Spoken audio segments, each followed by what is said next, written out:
Bonjour Benoît Palestrandri. Bonjour. Merci d'être avec nous sur TV5 Monde. Il n'y a pas que le Brexit dans la vie, il y a aussi l'enjeu Espagne-Catalogne. Vous êtes historien, spécialiste de l'histoire de l'Espagne et vous venez donc de publier Le Labyrinthe catalan aux éditions Desley de Brouwer.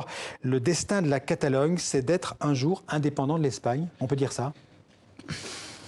Je suis historien, donc je regarde le passé. Là, vous me demandez une question sur l'avenir. Il me semble que... Disons le temps long. Sur le temps long, ça fait 1000 ans, effectivement, que la Catalogne est soit associée à la couronne d'Aragon, et que la couronne d'Aragon s'est ensuite associée à la couronne de Castille pour former l'Espagne. Ouais. Et chose très curieuse, l'Espagne est l'un des plus vieux États-nations d'Europe. Le plus vieux, c'est le Portugal, dont les frontières n'ont pas bougé depuis 1234. Donc, il est vrai que la Catalogne manifeste... Alors, on l'a vu au XVIIe siècle, on l'a vu lors de la guerre de succession d'Espagne au début du XVIIIe siècle. On l'a revu dans les années 30 au XXe siècle et on vient de le voir en 2016-2017. Il y a de temps en temps des poussées et des conflits très forts avec Madrid et donc cette revendication d'indépendance. Ça n'a jamais abouti. Ouais. Alors, ça ne veut pas dire que ça n'aboutira pas, mais permettez-moi de rester historien et pas devin. Alors, un peu d'histoire justement. D'un point de vue historique, on peut dire que la Catalogne a été rattachée à l'Espagne après le siège de Barcelone en 1714. Ah non, pas du tout. Non, non. La Catalogne est d'abord un comté. C'est une marche carolingienne entre, effectivement, ce qui va devenir la France et l'Espagne qui alors est occupée par les musulmans. Ouais. Là, nous sommes au 8e siècle. Puis, la couronne d'Aragon se constitue et au 12e siècle, vous avez le mariage entre le comte Berenguer, comte de Barcelone, et la fille du roi d'Aragon. Et à partir de ce moment-là, vous avez la monarchie aragonaise qui s'est associée aux Catalans. Et ça va être un royaume extrêmement puissant au 14e, au 15e siècle, avec une grande expansion méditerranéenne, les Baléares, la Sicile, le sud de l'Italie.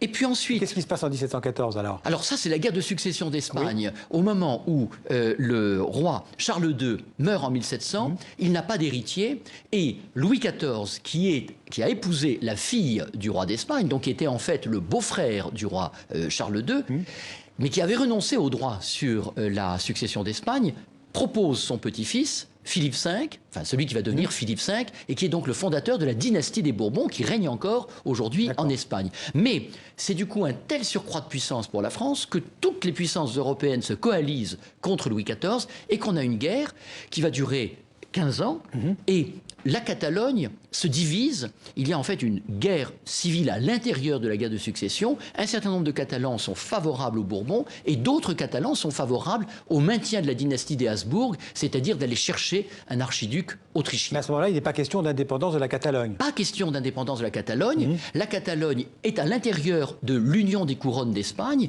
et nous sommes dans des sociétés d'Ancien Régime où vous avez donc des privilèges, c'est-à-dire en réalité des lois qui ne s'appliquent pas à l'ensemble du territoire. Donc la Catalogne dispose d'un certain nombre de prérogatives qui sont liées à son histoire, à ses institutions représentatives. Et la victoire de Philippe V en 1714 ouvre la voie à une uniformisation administrative et politique en Espagne. C'est le début d'une centralisation et c'est là, à ce moment-là, que la Catalogne, comme la couronne d'Aragon, perdent leurs institutions représentatives. Mais est-ce qu'on peut dire que à l'intérieur de cette unité espagnole, la Catalogne a une identité et qu'il y a une nation catalane ? Alors, il est très clair que la nation catalane va progressivement émerger et, chose curieuse, c'est une conséquence de la guerre de succession d'Espagne. En effet, le centre, la Castille, est épuisée et donc ce sont les périphéries espagnoles qui vont grandir et qui vont être le lieu de la révolution industrielle. Donc la Catalogne... Dont la Catalogne. Et oui, la Catalogne, fin 18e et tout au long du 19e,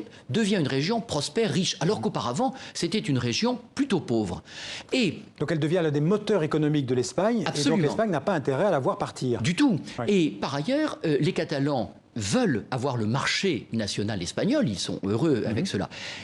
Et vous avez aussi un mouvement culturel propre au XIXe siècle, qui est une renaissance de la culture catalane à travers la renaissance de la langue catalane. La langue catalane était strictement orale et mais c'est quelque chose qu'on retrouve dans tous les nationalismes du XIXe siècle. Vous avez un travail d'érudit qui redonne une noblesse littéraire aux Catalans. Et ça, c'est très important parce qu'aujourd'hui, le nationalisme catalan repose sur cette identité linguistique. Encore un mot d'histoire, on avance dans le temps. Au XXe siècle, il y a la Seconde République espagnole, c'est-à-dire de 32 à 33, 31, 36, et puis la guerre civile. 39. Voilà. Pendant cette période-là, la Catalogne a une certaine autonomie. Franco arrive au pouvoir, enfin, il prend le pouvoir définitivement en 39. Là, il supprime l'autonomie catalane.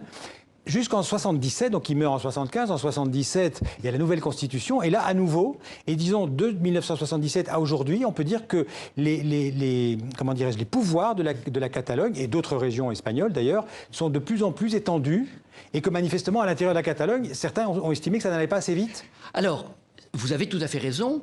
Il y a un premier statut d'autonomie pendant la Seconde République. Dans les années 30. Franco, effectivement, procède à une recentralisation, mais une recentralisation qui va continuer à faire de la Catalogne ce moteur économique. Et la Catalogne a des investissements économiques absolument considérables. Il y a d'ailleurs un exode rural qui fait que beaucoup de populations, notamment andalouse, va venir vivre et travailler en Catalogne, si bien que en 1975, la Catalogne représente 25% du produit intérieur brut espagnol. Ouais. Aujourd'hui, c'est 20%, tout simplement parce que la croissance a été spectaculaire dans l'ensemble de l'Espagne et qu'il y a eu un phénomène de rééquilibrage. Et effectivement, au moment de la transition démocratique, c'est très important, c'est que pour montrer que la démocratisation est vraiment quelque chose de sincère et va jusqu'au bout, il faut qu'il y ait aussi décentralisation. Oui. Et les deux marchent main dans la main. Et les Catalans vont jouer un rôle absolument décisif, notamment le président en exil de la Generalitat, donc qui était l'institution autonome de Catalogne, Josep Tarradellas, qui revient en 1977 et qui va être l'artisan de la réconciliation entre les républicains catalans et les démocrates espagnols, et c'est bien que vous avez un équilibre qui est trouvé dans la Constitution de 1978 et qui a très bien fonctionné, jusqu'en 2010. On peut même dire jusqu'en 2006, puisque c'est l'époque en fait où on avait promis en fait à la Catalogne qu'elle aurait de nouveaux pouvoirs et qu'en fait la promesse n'a pas été tenue. Alors c'est plus compliqué, c'est-à-dire qu'en réalité vous avez le nationalisme de centre droit qui gouverne avec Jordi Pujol de 1980 à 2003, puis en 2003 vous avez une victoire électorale des gauches et le Parti socialiste de Catalogne qui, pour la première fois, va gouverner dans la région, souhaite avoir le statut d'autonomie, mais marqué à gauche.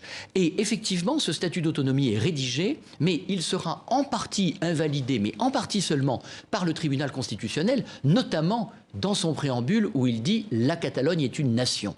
Et on retrouve le cœur du débat, la Catalogne est-elle une nation ou non? Et justement, à propos de nation, vous évoquez dans votre livre une forme de déloyauté nationaliste, et ce sont d'ailleurs des mots qui ont été prononcés aussi par le roi Felipe VI. Qu'est-ce que ça veut dire, cette déloyauté nationaliste? Alors, c'est au moment précis de la crise de 2017, il est clair que les pouvoirs les pouvoirs catalans qui tiennent leur légitimité de la Constitution démocratique s'arrogent de nouveaux pouvoirs. La convocation d'un référendum le 1er octobre 2017, qui passe d'abord par une session parlementaire les 6-7 septembre où les droits de l'opposition ne sont pas respectés. Et ce que, pour ma part, moi dans mon livre j'appelle la déloyauté nationaliste, c'est le fait qu'on en veut toujours plus, tout simplement parce qu'un parti nationaliste ne peut pas se présenter devant ses électeurs en disant « ça y est, j'ai accompli mon programme ». Sinon, les électeurs vous remercient et passent à autre chose. Donc il y a toujours eu une surenchère et par ailleurs, dans la construction de la confrontation actuelle, les nationalistes ont voulu faire croire qu'il y avait une opposition absolue, complète, entre la Catalogne et l'Espagne, alors que la grande thèse que je défends, c'est que la Catalogne fait partie de l'Espagne et qu'on ne peut pas comprendre l'Espagne sans la Catalogne, ni la Catalogne sans l'Espagne. Il était inconstitutionnel, illégal, le référendum du 1er octobre 2017 ? Totalement. Pour les téléspectateurs français, imaginez que demain, le président Macron, puisqu'on est dans la sortie de crise, annonce une réforme constitutionnelle, qu'il dise qu'il va faire cette réforme constitutionnelle en ne faisant voter que la Chambre des députés et oubliant le Sénat, même s'il y a un référendum, il bafouera la Constitution. Ce qui se passait, c'est que le gouvernement catalan n'avait pas la possibilité d'aller vers un référendum d'autodétermination. Pour une raison simple, c'est que l'indépendance de la Catalogne aurait de telles conséquences pour l'Espagne qu'il faudrait que les autres Espagnols puissent effectivement s'exprimer aussi sur le sort de la Catalogne. Alors, un an et demi plus tard, il y a 12 dirigeants catalans qui sont en procès devant la Cour suprême à Madrid. Est-ce que, comme certains, vous dénoncez un procès politique ? Non. Pas du tout, parce que si c'était un procès politique, les dirigeants des partis indépendantistes seraient aussi sur le banc des accusés.